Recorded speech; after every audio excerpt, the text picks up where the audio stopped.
2021, Hélène Zeleny sera peut-être l'année de la 4L. Vendue à 8 millions d'exemplaires dans 100 pays pendant plus de 30 ans, elle devrait sortir en version 100% électrique. Et en attendant une confirmation officielle, de nombreux rendez-vous vont permettre à cette voiture à la bouille reconnaissable entre toutes d'être présente toute l'année, Aurélien Fleureau.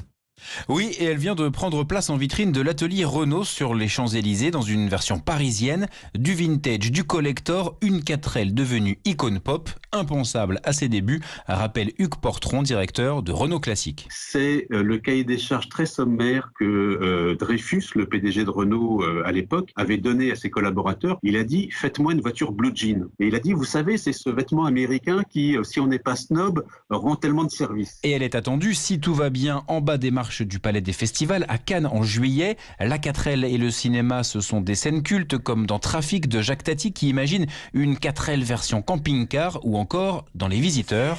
Mais si un sarrasin dans une chariote du diable, c'est tout ferré, il y a point de bœuf pour tirer.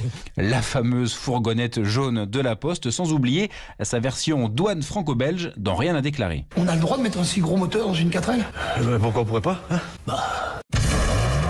Et la nouvelle 4L risque d'être moins bruyante. C'est très probablement une version 100% électrique qui sera annoncée à la fin de l'année. Star du grand écran, la 4L, Aurélien Fleureau.